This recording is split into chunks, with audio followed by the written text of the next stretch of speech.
바로 시작해볼까요? 오늘 우리가 깊게 파헤쳐볼 주제는 제주의 창조 여신 설문대 할망입니다. 창조하는 몸, 소비되는 신. 자, 우리는 흔히 자연이 베푸는 희생을 아낌없이 주는 나무처럼 되게 아름답고 숭고한 헌신으로 포장하잖아요. 그런데요, 오늘 살펴볼 이 자료들은 우리가 가진 그 익숙한 착각을 아주 산산조각 내버릴 겁니다. 질문 하나 던져볼게요. 설문대 할망은 대체 왜 자기가 낳은 500명의 아들들에게 잡아먹혀야만 했을까요? 사실 너무 기괴하잖아요. 우리는 종종 신화 속에서 일어나는 자연의 죽음을 고귀한 희생이겠지, 혹은 창조를 위한 피할 수 없는 운명인가 보다 하고 꽤나 무비판적으로 넘겨버리는 경향이 있습니다. 근데 과연 그럴까요? 이 죽음의 이면에는 우리가 몰랐던 혹은 외면하고 싶었던 전혀 다른 진실이 숨어 있습니다. 자, 첫 번째 챕터입니다. 자연 그 자체로서의 여신. 여기서 진짜 흥미로운 부분은요, 백과사전에 기록된 이 설명이에요. 거대한 할망은 자연과 동일시되며 인간, 자연, 신이 일체화된다. 우리가 보통 창조신 하면 하늘 저 높은 곳에서 막 번개 내리치면서 세상을 굽어살피고 통치하는 그런 모습 상상하잖아요. 설문대 할망은 완전히 달라요. 자, 이제부터 산을 만들겠다 하고 무슨 거창한 마스터 플랜을 세운 게 아니거든요. 그저 섬을 걷고 한라산을 베개 삼아 퉁 눕고 바닷물에 빨래를 하던 그런 평범한 일상의 움직임이 그대로 거대한 제주의 풍경이 된 겁니다. 그러니까 그녀의 육체 자체가 곧 펄떡이는 제주의 생태계 그 자체였던 거죠. 우리는 이걸 생태적 창조라고 부릅니다. 어떤 경제적인 의도나 교환 조건 없이 그냥 숨쉬고 존재하는 것만으로 너무 자연스럽게 이루어지는 창조 말이에요. 할망은 내가 이 울창한 숲을 줄 테니까 너희는 나한테 재물을 바쳐라, 이런 요구를 한 적이 단 한 번도 없습니다. 무조건적으로 베푸는 이 비경제적이고 순수한 존재 방식. 생각해보세요. 이게 모든 걸 가치나 돈으로 계산하는 현대 자본주의나 일방적인 헌신을 강요하는 가부장제하고 얼마나 극명하게 부딪히겠어요. 근본적으로 충돌할 수밖에 없는 거죠. 두 번째 챕터로 넘어갈게요. 가로채인 순환, 강요된 소비입니다. 머릿속으로 한번 그려보시겠어요? 유기적이고 부드러운 곡선으로 이루어진 생태계의 자연스러운 순환을요. 이건 누구의 소유도 아니고 모두가 공유하고 심지어 죽음조차 생태계 전체의 거름이 되는 끝없는 흐름이잖아요. 그런데 근대의 논리가 여기에 개입하면서 이 흐름을 아주 차갑고 딱딱한 직선들로 싹둑 잘라냅니다. 그리고 그걸 소비라는 이름으로 바꿔치기 하죠.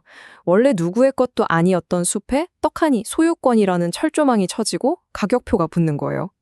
생태계의 자연스러운 순환을 한 번 쓰면 영원히 사라져버리는 소비로 아주 교묘하게 훔쳐온 겁니다.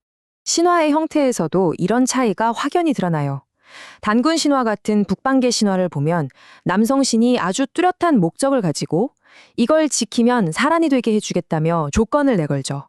굉장히 위계적이에요. 반면에 설문대 할망 같은 남방계 신화는 그냥 일상적이고 무조건적입니다.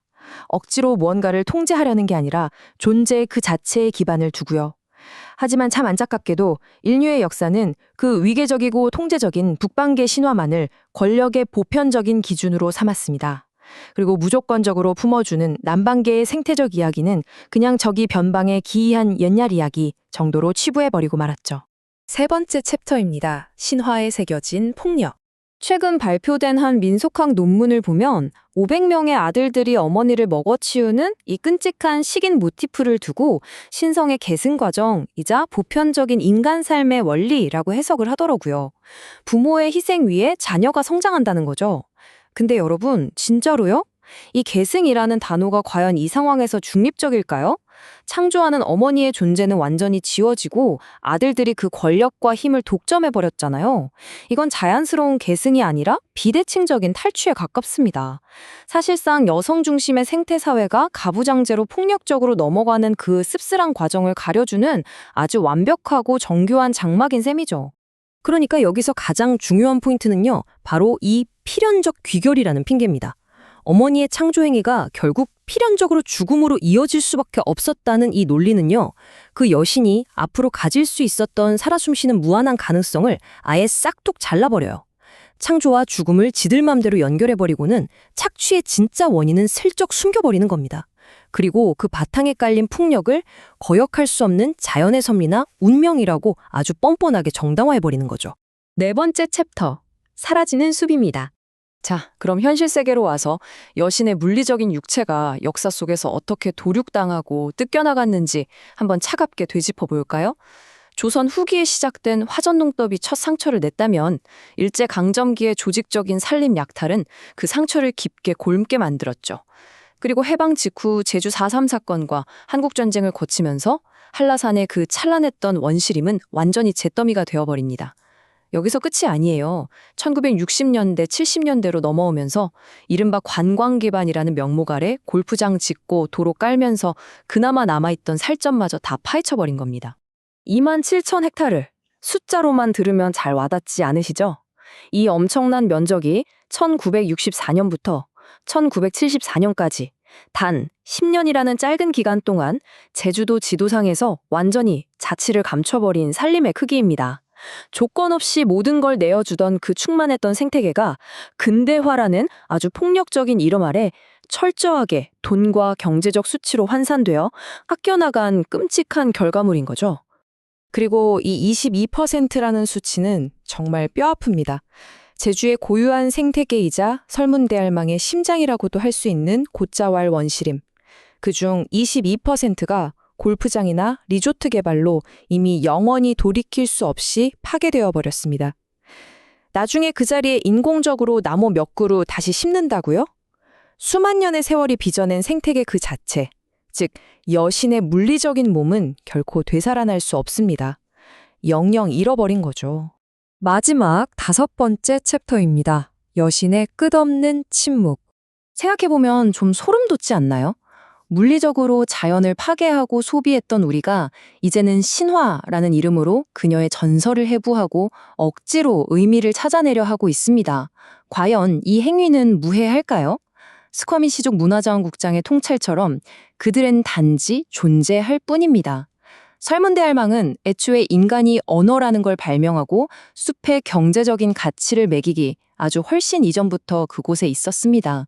우리가 우리의 얄팍한 잣대를 들이대며 끊임없이 분석하려고 할 때마다 그녀는 그저 묵묵히 침묵할 뿐입니다. 만약 설문대할망이 직접 우리에게 입을 연다면 아마 이렇게 말하지 않았을까요? 나는 무언가를 거창하게 창조한 적이 없다. 그저 살았을 뿐이다. 너희에게 대가를 바라고 내어준 적도 없다. 그저 거기에 존재했을 뿐이다. 그녀는 스스로를 자비로운 어머니라고 부르지도 않을 거고요. 인간들이 만들어낸 행복이나 불행 같은 얄팍한 감정의 잣대도 단호히 거부할 겁니다. 우리가 억지로 더 씌워놓은 그 수많은 상징과 꼬리표들을 아주 시원하게 벗어던지는 목소리죠. 나는 그냥 여기 있다. 딱 이 한마디. 인간의 어떤 그럴싸한 해석도 자본주의적인 가치 부여도 절대 닿을 수 없는 가장 완벽하고 순수한 생태적 존재 그 자체로서의 증명 아닐까요? 자, 오늘 해설을 마치면서 여러분께 묵직한 질문 하나를 꼭 남기고 싶습니다. 우리는 참 끊임없이 자연을 분석하고 거기다 막 의미를 부여하고 결국엔 어떻게든 우리 입맛대로 소비해버리려고 하잖아요? 과연 우리에게는 여신의 그 거대한 침묵을 억지로 해석해서 파헤치지 않고 그저 침묵 자체로 온전히 놔둘 수 있는 용기가 있을까요? 오늘 파헤쳐본 이야기는 여기까지입니다. 설문대할망을 통해 우리와 생태계를 잇는 방식에 대해 좀 더 새롭고 깊은 시각을 얻으셨길 바랍니다. 끝까지 함께해 주셔서 감사합니다.